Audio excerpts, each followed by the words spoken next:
What's good? It's your boy Jay. That's me. Let's get into TNA Impact for May the 30th, 2024. An OK show. We are 3 weeks until we get to Against All Odds. So, this show was okay for the most part. It was alright. Way better than last week, if we're being honest. So we kicked the show off with the first match of the night. Chris Bay, he defeated Ace Austin in a pretty decent match. Chris Bay got the win via roll-up. Post-match, it looked like they were about to turn Ace Austin heel, but they didn't do it. I guess it's going to be a slow build towards that, it seems like, because he was frustrated and everything. But then Ace Austin shook Chris Bay's hand and they embraced, so that was good. Again, I don't want ABC to break up and, feud with each other, because that would be dumb. But then again, that might be a good thing, for being honest. I don't know. But again, it seems like we've done that before, because I remember the two of them feuded back in, I think it was either 2020 or 2021. So they feuded a few years back, like 3 years ago. They had a feud, but they might be trying to go back to that. I hope not, though. Chris Bay and Ace Austin, they would be better off in NXT. I've said this for months. That's just how I feel. Why? Because I'm a fan of both these guys. And both these guys deserve better. So hopefully they don't break them up. But I'm not trusting the booking with this. I'm just not. Moving on.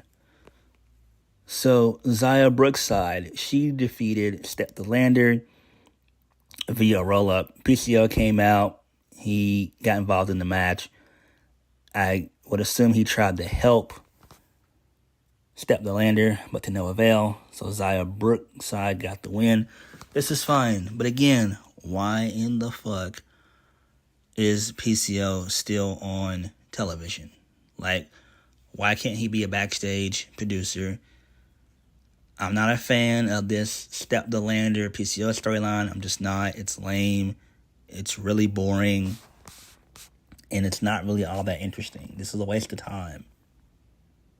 It really is.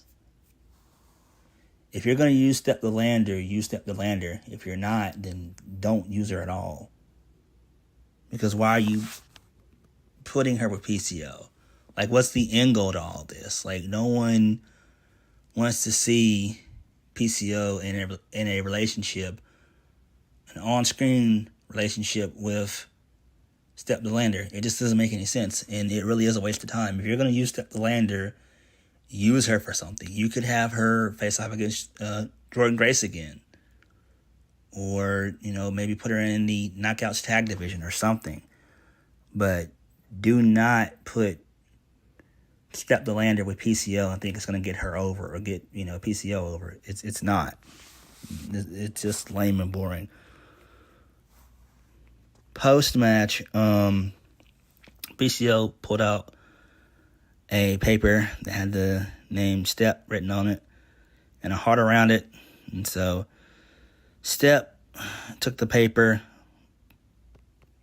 and she accepted it. And then Zaya, she looked on and she smiled.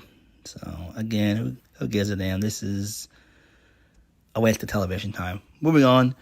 So we are shown a clip of Jordynne Grace showing up on NXT this past Tuesday to have a stare down with Roxanne Perez to set up their match at Battleground, which is great. I love this. This is excellent. And they also mentioned that Jordynne Grace will be facing Stevie Turner next week on NXT next Tuesday. Really good shit there. Moving on. So First Class, that being Rich Swann and Top Dollar, AJ Francis, a.k.a. Top Dollar, they interrupted Laredo Kid's backstage promo / interview. So AJ Francis, he challenges Laredo Kid for a shot at the digital media championship next week, and then AJ proceeded to punch Laredo Kid in the head. Security broke it up, and Laredo Kid was pissed off, speaking in angry Spanish. Okay, that's fine, I guess. I would think that you would have First Class go after the tag titles, but that wouldn't be a good idea because it would be heel versus heel, the system versus First Class. Nope. So this makes sense. Do I think Laredo Kid will lose next week? I don't know. He just won the Digital Media Championship. I think it was last month. Or no, it was back at Rebellion. So basically not even 2 months. I don't know. We'll see how it goes.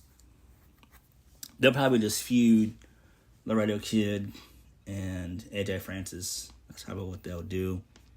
To where I'm thinking Laredo will win the first match. He'll win the second, and then the rubber match he'll lose to AJ Francis. I don't know. We'll see what happens, though. Moving on. So, Daner, oh my God, he shows up. He's with Jake something, and they're confronted by Khan. So, Khan starts talking shit to Jake something, and they agreed to fight next week. Khan warned Jake not to trust Daner because he did, and it didn't work out for him. And then Khan left, and then Jake told Daner to stay out of it next week. Who gives a damn? Again, if you're not going to use, my bad. If this isn't going to lead to Jake something turning on Daner, then why are you doing this? And it seems like Khan is just running the mill of things. He has no sense of direction. He's directionless, if we're being honest. He really is. I think if they're going to use Khan, and it seems like they kind of are, they're kind of on the fence about it, then they need to put Khan with a manager and kind of go all in with Khan. Again, I'm not the biggest fan. He's okay. But if you are going to use Khan, put him with a manager who can talk for him and get him over with the crowd. As for Jake something, this is just leading to him turning heel and, taking out Daner, which is fine. Jake something deserves a push also. So I don't know. We'll see where this goes. Moving on. Johnathan Gresham defeated Sami Callihan via a low blow. I love what TNA is doing with Johnathan Gresham. But there needs to be an end goal in mind with all of this.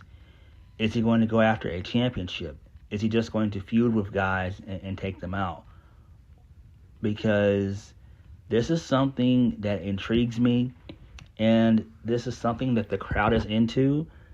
This has gotten Johnathan Gresham over, and this is really good work that TNA has done. I feel like they put a lot of time and effort into this character that they have Johnathan Gresham doing at the moment. This gimmick is great, and I love it. This thing is money.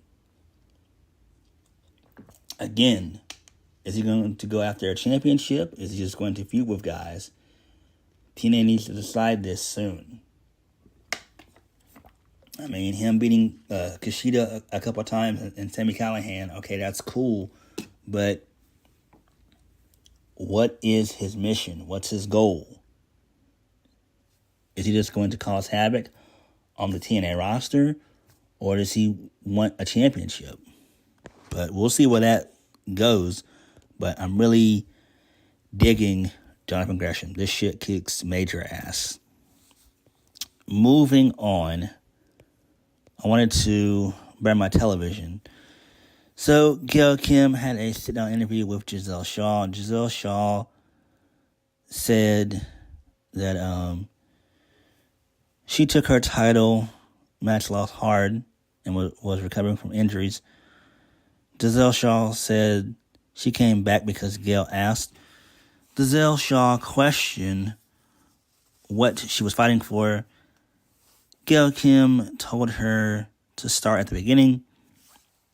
And Gail said that Giselle didn't need to be the quintessential diva and she could start over next week. Giselle agreed, and then she said that she trusted Gail Kim. Who gives a shit? This is lame. End this shit, please. Moving on. So Gia Miller, she interviewed the system. She asked about Eddie Edwards' match with Joe Hendry later on in the night. But Eddie said they had bigger things to worry about, such as their matches against all odds, and against all odds. So then Moose, he proceeded to leave. He called out Matt Hardy. And the rest of the system said everyone needs to trust the system. Frankie Kazarian's lame ass entered into the fray, and he made Gia Miller say that he was the king of TNA. This all sucks. Can we throw this into a damn wood chipper? I am tired of the system. Tired of them. They suck. Frankie Kazarian sucks. Please get rid of these guys. They aren't making you any money. They fucking suck. Stop pushing these guys. They're not over. They're not over. This is boring. This is lame. Again, it is time to move on from Moose and Brian Myers, Eddie Edwards, Frankie Kazarian, PCO. Move on from these guys and just make these guys backstage producers and bring in new talent that can make you money. It's common sense. Again, I've said this for months. That's one of the major issues that I have with TNA is their talent. They continue to rely on talent that don't make them any money. Moving on.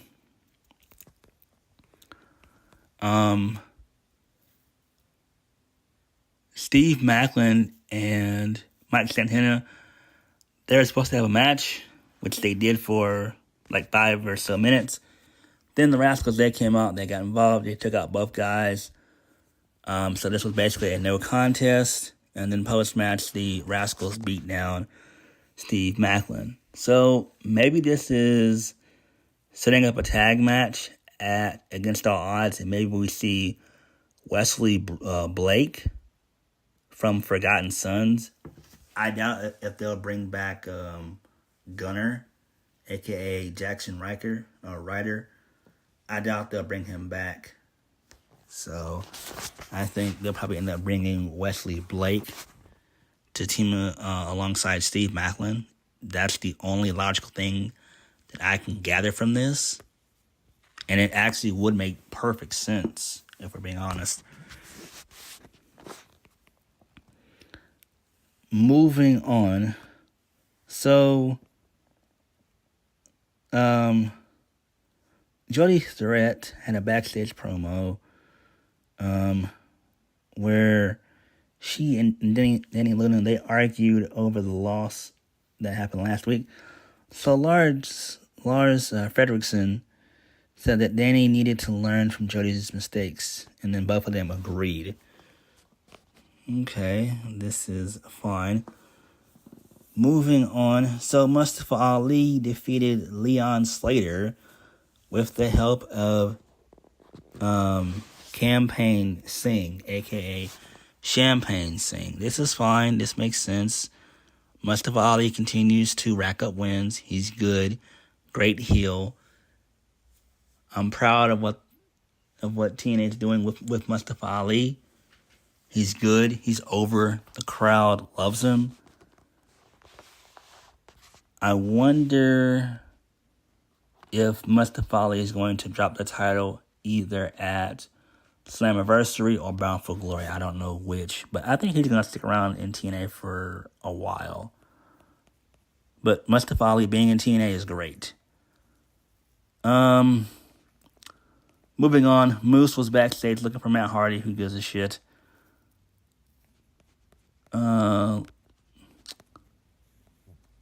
Moving on. I thought there was another match. There wasn't. Nope, there's not. Okay, because I thought that Danny Luna was gonna have a match with someone, but it didn't take place. Maybe that's my bad. That's for next week. My bad. That's for next week. Okay.